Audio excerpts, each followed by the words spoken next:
Welcome back. For those of you who have been with us before, this is the 4th episode of a seminar on spiritual things based on the book Your Spiritual Toolbox. We've been going over how the spiritual realm works and the principles that operate in the spiritual realm, principles that can be used as we look at our own spiritual life, and that can help improve our spiritual life and make it easier for God to work with us. We have gone through the first 6 laws so far. We will be starting with Law 7, and I have 2 guests with me today. Hi, I'm Terry Lang. And I'm Linda Dubanoff. We would like to start right in to work with more new laws and to figure out how they play out. Now, the first 6 laws that we have gone through already are the law of the canal, which is based on anatomy. And this is the fact that our brain is a bridge between spiritual things and physical things. The bridge operates from thought, which is a spiritual thing. The connection gate between the spiritual and the mental is theta waves. So thoughts that come from the spiritual realm enter theta level into the mental realm, which is anything that happens in the brain. From there, the second gate is the hypothalamus gland, which takes those thoughts and gives them a physical expression. Whether that expression is a word, whether that expression is an action, or whether that expression is simply a chemical dump that we interpret as an emotion, doesn't matter. It is still, the thought has still been physically expressed. Every thought that enters the mind and is accepted is expressed physically in some manner. The bridge is always open. The bridge is always operating. And it is not closed off until we die. So the second is the will of the law of the will. The second law, the law of the will. This states that our will is free. God always honors our choices, and our will is what decides whether or not a particular thought is accepted and is expressed. The third law is the law of permission. This utilizes the law of the will because we can make a decision to open the door for God to work in other people or in the environment, or we can close that door. So as we use the law of permission, we can begin to affect what happens in ourselves, in other people, and in things around us. Number 4 is the law of faith. Faith is what calls into being what we want. Romans 4:17 tells us that God calls what it is not as though it was, and we are to do the same thing that God does.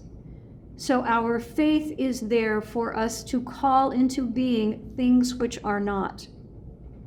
For purposes of this class, for looking at your spiritual life from this perspective, think of faith as your imagination.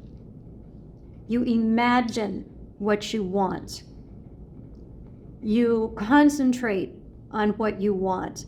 And doing that allows God to start to work to bring to be what you want.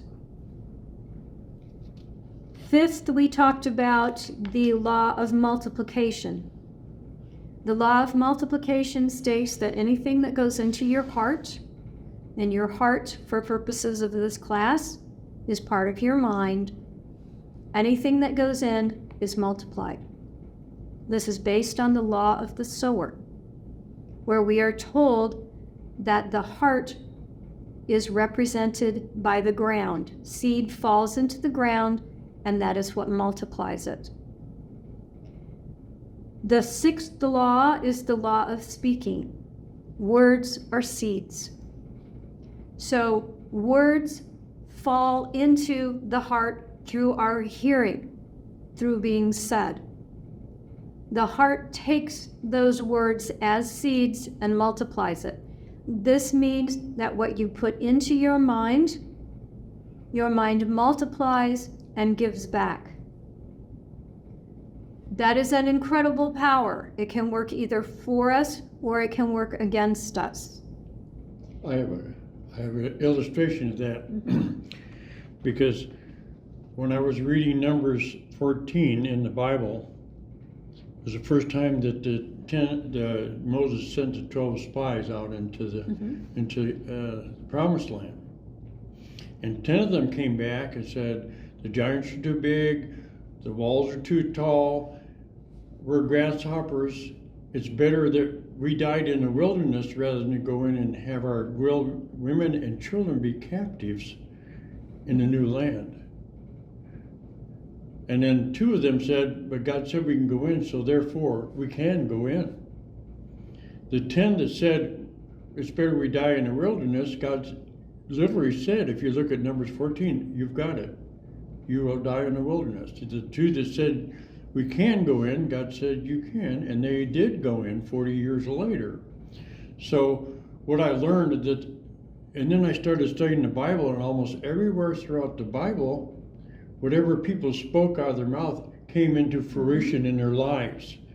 And so that was a powerful thing for me to understand. Then why I love the book is because when I started studying the laws and started understanding them, then I knew what happened and why it happened and how you can change it. And that's why I said, that's why I believe this book should be in every church in America, because we don't know, we have these experiences and we don't know what happened and why it happened and how I can overcome that. And this is what the laws do. They teach you all about that. So it's been a blessing for me to understand that. Yeah, because until you understand how to fight, how can you fight effectively? Right. You know, how do you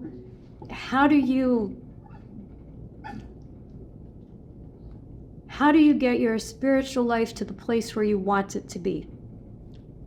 And understanding how the spiritual realm works helps with that immensely, because then we can start cooperating with what God is doing instead of totally through ignorance, most of the time, messing things up. Bottom line. So the law of speaking. We also talked about what to do when you have had negative seeds or negative words spoken to you. Spiritual laws work the same way for both sides. So in the parable of the sower, birds came and ate the good seed. That means that Satan can come and take good seed out of you. But the flip side of that is that God can come and take bad seed out of you. So when you know that you have said negative words, you can ask God to come and take those seeds away from the person that you said it to. When you have had negative words said to you, you can also ask God to come and take those things away so that they are no longer operative in your life. As we move on then, we are going to start with the last 2 laws. This is law number 7, and this law is the law of the measure. How we work for and with God determines the manner in which He works for and with us. This is based on Luke 6:38. For by your standard of measure it will be measured to you in return. And on James 4:8. Draw near to God, and he will draw near to you. We also add in Revelation 3:20. Behold, I stand at the door and knock.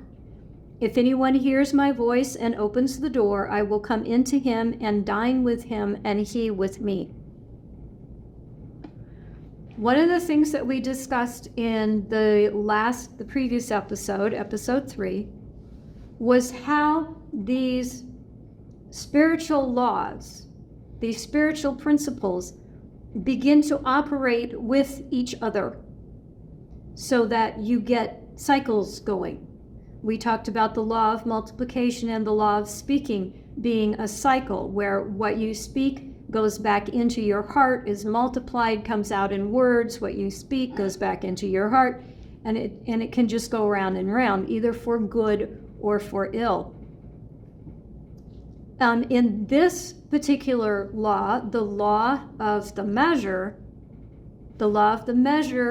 harks directly back to the law of the will, your choice. Because when we are talking about the law of the measure, we are told by your standard of measure. Who picked the measure? We do. We pick the measure. That means that the initiative for beginning this law lies with us. That is reflected in James 4:8. Draw near to God, and he will draw near to you. What has to happen first? You. We have to make the move. Now, that move might be as little as just turning to look. I mean, do you remember the story of the brazen serpent in the wilderness? You know, when the snakes were coming and were killing the people of Israel. And God said, make this brazen serpent, anybody that looks at it will live. Okay, it wasn't that the serpent just automatically healed people. People had to look. So it can be that simple. You just have to turn to look. And God will say, okay, you know, you move closer to me, I get to move closer to you. And he comes. It's the same thing repeated again in Revelation 3:20. Who's standing and knocking? Jesus. Jesus is standing and knocking. How does he get in? We let him in. You open the door. Yeah, I open the door. He didn't open the door. I open the door. So when you deal with the law of the measure, be aware that you are the one who is going to set the measure. A lot of times when we think about this law and this particular verse, which is, you know, by your standard of measure, it will be used for you. We normally think of it as being, as applying to something which is given. Of course, most of the time, at least in my experience, when I've heard this particular text discussed, I have always heard it in terms of money. So you give money to God, and he gives money back to you. But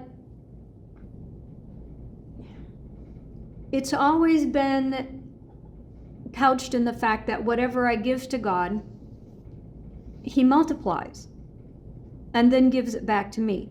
Whether that is time or money or possessions or whatever it is, you give it to God, and this verse is often paired with, you know, the one that it will be returned to you, you know, pressed down, shaken together, and running over. There's always this multiplication part into it. And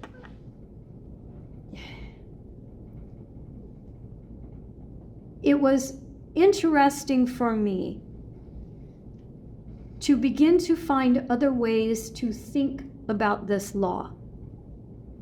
the measure that you use, it will be measured to you in return. I kept asking myself, what does that really mean?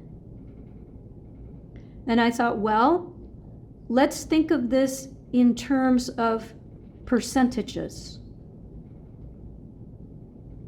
What percentage of my money, that's the easy one when you're doing percentages, what percentage of my money have I given to God? Okay, let's say that I have given to God 5%. What does that mean? What have I just given God permission to do? He's going to give me 5% of something because I gave 5%, so he can give me 5%. Whose percentage is bigger, mine or his? Definitely is. Definitely is. So who's getting the better end of this bargain? You know? So I thought about that and I thought, well, okay, the proportion of my possession that I give to God means that that same proportion is what he can give me. So if I give him 50% of my possessions, he can give me 50% of his possessions.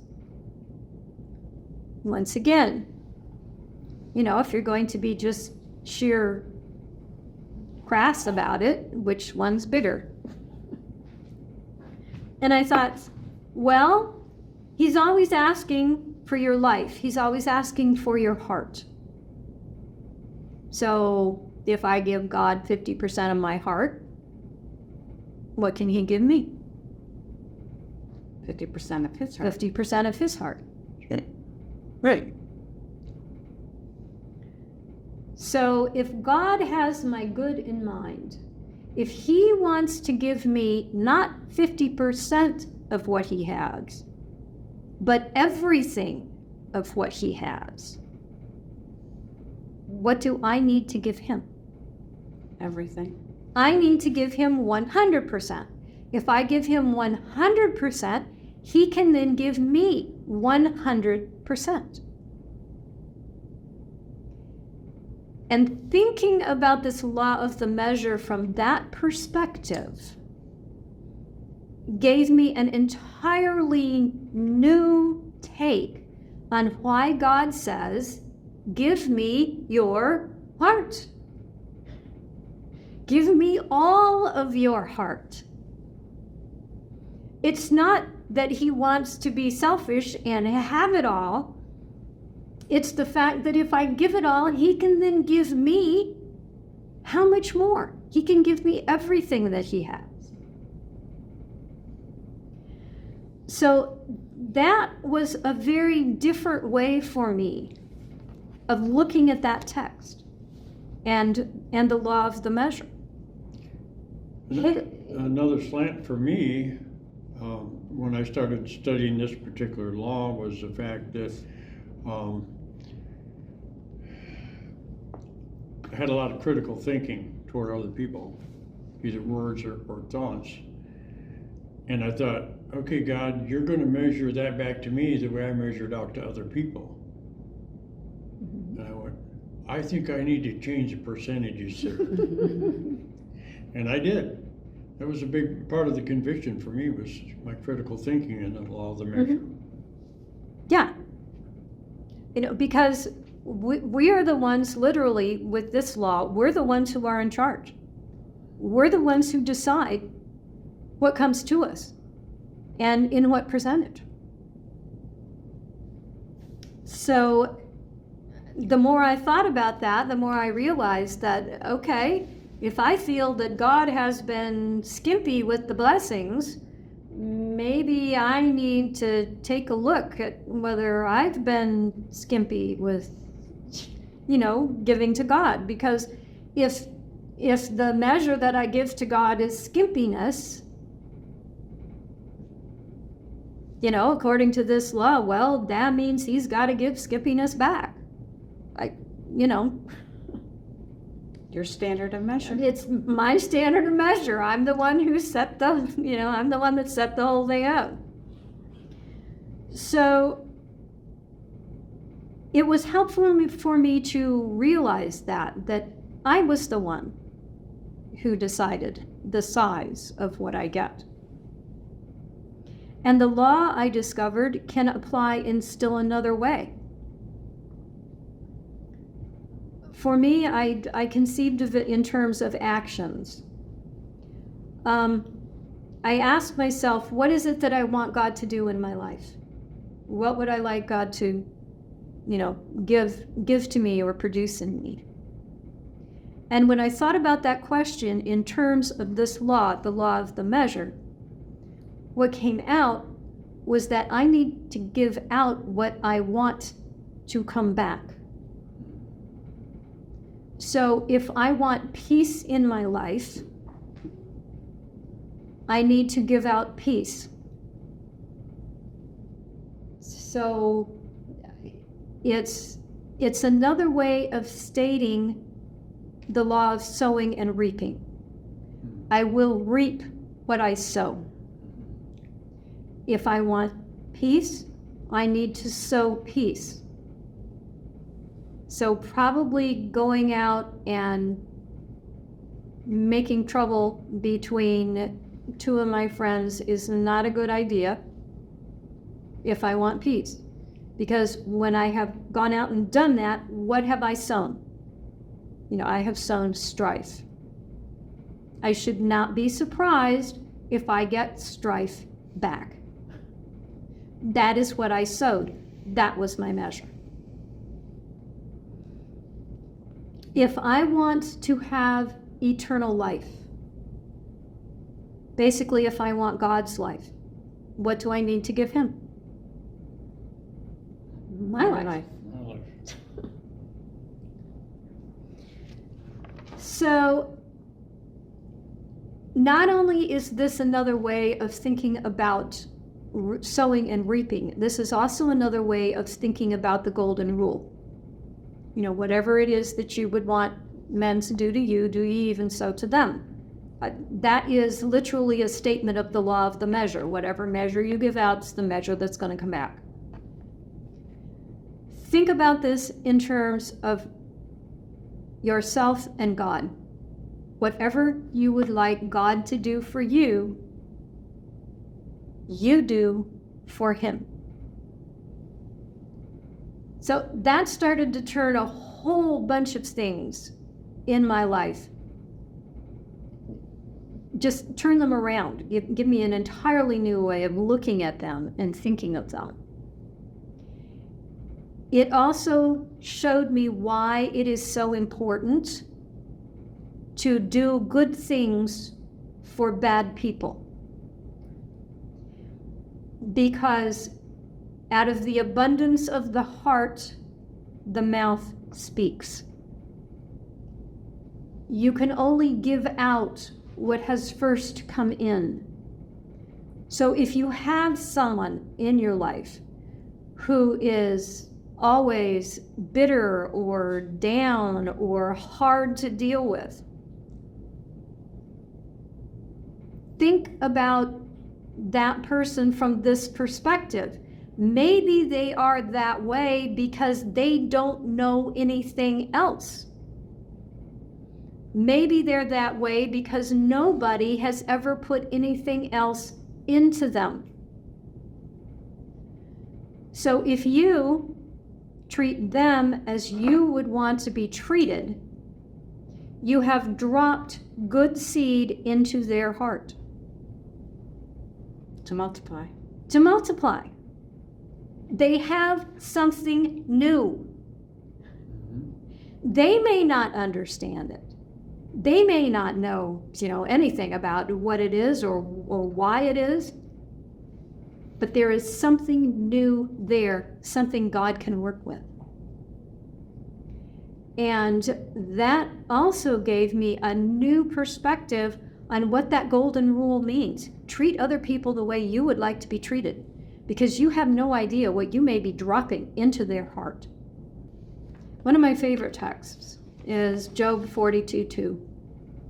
God can do all things, and no purpose of his can be thwarted. I love that text. It gives me a lot of encouragement.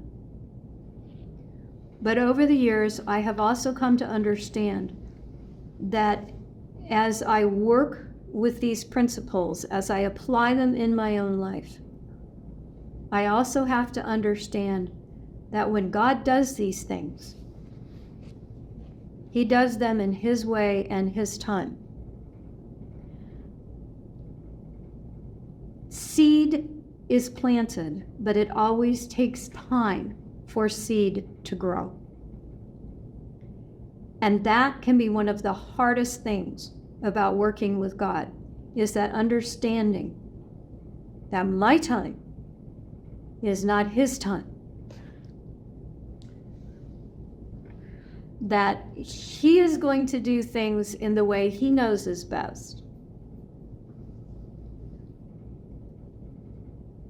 But I am more able to live with that, to work with that, and to take that into account, because I now understand that what I have done is indeed plant a seed. I need to give it time to grow. And God is the one who knows how much time that's going to have to be. Another illustration from my life in the law of the measure, even before as a Christian, even as a child, I've always been generous with my time and my resources to help other people. And since I became a Christian, I obviously ramped that up because I understand God's heart more. Mm-hmm. And I have Christian friends who are very stingy and don't give of their time or their money, and they seem to always be in lack. But Proverbs says a generous man will not lack any good thing. And I've shared that a couple times with people, just kind of dropping the hint, and they don't get it, but they're still in lack. So, and you know, the word says it's better to give than receive. So when you're generous and you give of your time and your resources, God blesses you with more so that you can give more away. And people don't understand that. And of course, that's the next one. But that's what I found in my own personal life. That mm-hmm.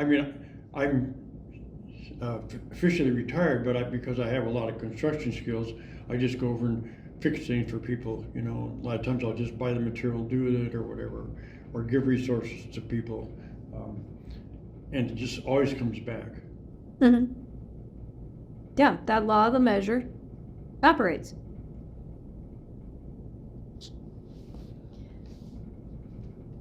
Okay, and as Terry has said, that brings us into spiritual law number 8. This is the last one. And this is the law of supply. God will always fill what is empty, because God always has more. Now, this particular law will fly in the face of almost everything that you have ever been taught about what to do with resources. It is exactly opposite.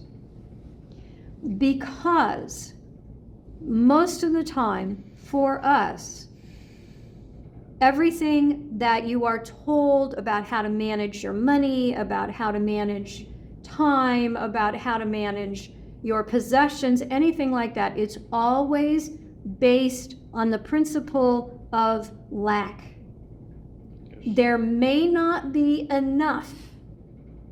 So you need to hold on to what you have, or you need to save what you have, or you need to make sure that what you have is growing, because even though you have enough now, the future is coming and there may not be enough. And that is directly opposite of what God does. God always has more. There's always more with God. He showed this in the parable, in the feeding of the 5,000. Somebody gave him 5 loaves and 2 fish, and he fed 5,000 people or more with 5 loaves and 2 fish, because with God, there's always more. God multiplies. This is one of the things that God does. It is one of the things he does best. He multiplies. And if you give him something, he will multiply it. There's always going to be more. One of the ways I like to illustrate this law is to look at people and say, okay, if you knew, you were 100% certain that every morning when you got up and you looked in your checking account, there would be $10,000 in that checking account. No matter how much you had spent the day before, no matter if you had spent it all the day before, when you got up the next morning, there's going to be $10,000 in that account. Would you have any trouble giving money away? No. Yep. And inevitably, everybody says no. Why? Because there's always more. This is what God wants you to operate from. He wants you to operate from the principle, there is always more. When you are in God's hands, there is always more. So this is based on Psalms 50, 10 to 12. Every beast of the forest is mine, the cattle on 1,000 hills. If I were hungry, I would not tell you, for the world is mine and all that is in it. John 3:27, a man can receive nothing unless it has been given him from heaven. Matthew 10:8, freely you have received, freely give. Luke 6:38, give and it will be given unto you. And Philippians 4:19, my God will supply all your needs according to his riches and glory in Christ Jesus. God tells us time and time and time again, give, pass it on, don't hoard it, move it, be a channel. Because when you give, I fill. Notice he doesn't fill what is already full. He fills what is empty. So for this particular law, the act of giving something away is what activates it. If you give something away, you have created an empty space that God can fill. You have given God room. As long as you give, God will give. Does that sound like a previous law? The law of the measure. The measure you have handed God is generosity. It is giving. God can then use that law also. In God's kingdom, the only way to not have is to not use or not pass on. So if you hoard something, if you keep something, you are basically blocking the law of supply. There's no empty space. God can't give you anything more because there's no empty space. The Dead Sea is dead because it has no outlet. Right. It only takes in. Right. And everything in it is dead. And everything in it is dead because the water can't move. The only thing it can do is sit there and evaporate. I like to illustrate it as a big pot. And it's sitting under a spigot out in the middle of the desert. And about halfway up, there's a hole in the pot. the water is running out of the spigot. And the spigot runs until the pot is full. Then it turns off. So that spigot is going to run, and it's going to fill that pot up with water until it gets about halfway full, because that's where the hole is. And as soon as it gets there, the water is going to start getting out and going out the hole. Is that spigot ever going to turn off? No, because the pot is never going to get full, because the water keeps going out of it. If somebody plugs the hole, then what happens? The pot fills up. What does the spigot do? Spigot turns off. Mhm. Then what happens to the water? Sits there? It just sits there, right? Mhm. It either stagnates or it evaporates until the pot is empty. Why was the pot empty? Because there was a hole or because there wasn't a hole? 'Cause there wasn't a hole. The pot's empty because there wasn't a hole. It's the same thing. This law of supply operates on the fact that you are going to pass on whatever it is. Take what you need. The pot always had water in it. The pot always, as long as that spigot was running and the hole was there, the pot always had water. There was always more water coming in. The pot could take whatever water it needed, not a problem. Take what you need. When God blesses you, take what you need. But what you don't need, give. Pass on. Keep that hole open so that God can continue to supply you with whatever blessings you need. There's a verse in Ephesians that says, and God says, I will give you all that you need in every situation so that you always have what you need to do every good work at all times. And there was like 5 alls in that one verse. Yes, I think that is 2 Corinthians 9. I think that is 2 Corinthians 9, but yeah. Always giving us all sufficiency in everything, that we may have an abundance Yes. for every good deed. Yeah, I am remembering that. But he gives you like 5 Yes. superlatives all in one sentence. Yep. Like, if you don't get this, I'm giving you 5 alls in one sentence to let you know that there's plenty of abundance. It is 2 Corinthians 9, verse 8. Yeah. To make all grace abound, so that in all things, at all times, having all that you need, you will abound in every good work. Yeah.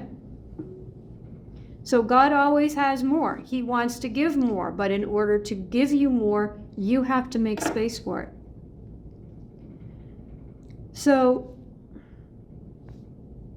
in the parable of the 10 talents in Luke 19, remember the servant who hid his talent, who did not use his talent, who hoarded it, it was taken away from him.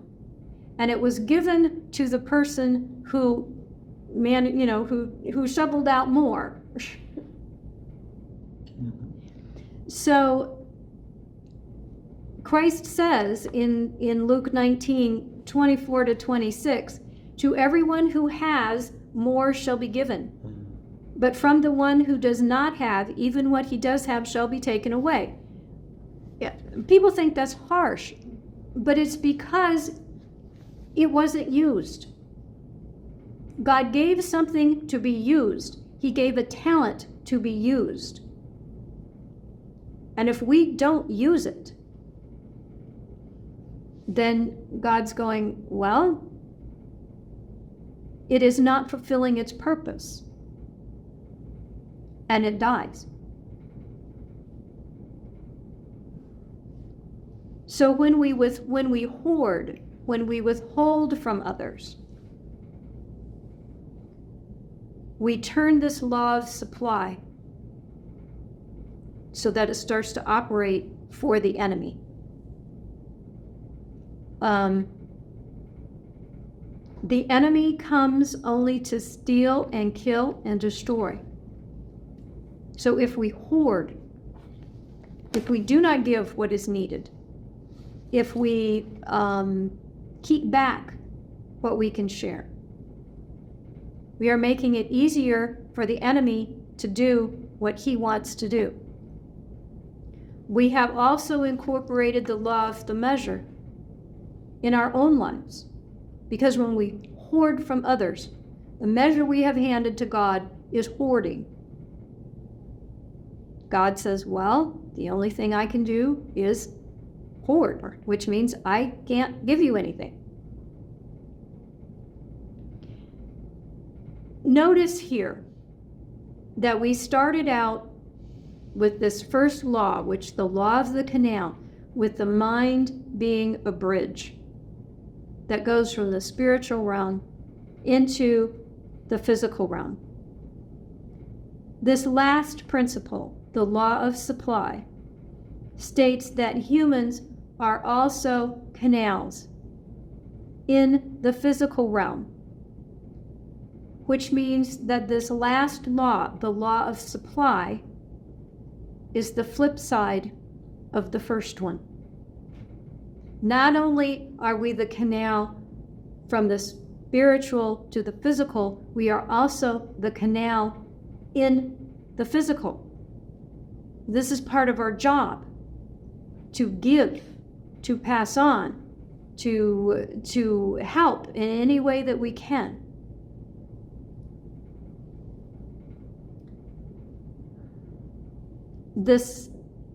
When we do this, we start a cycle going of blessing. When we pass on, we bless others. They can then bless somebody else. And we just keep operating these laws for good. We can do that intentionally if we understand the way things work.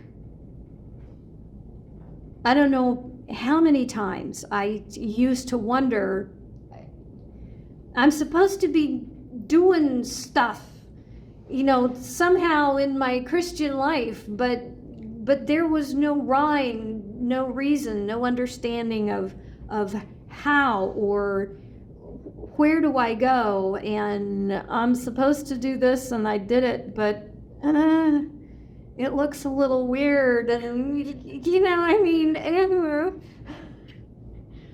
just all that uncertainty, and I don't know what I'm doing here, and I don't know if I did good, I don't know if I did bad, I don't know if I helped things, I don't know if I hurt things. But understanding just these 8 principles helped me to figure out that every moment of every day I make choices.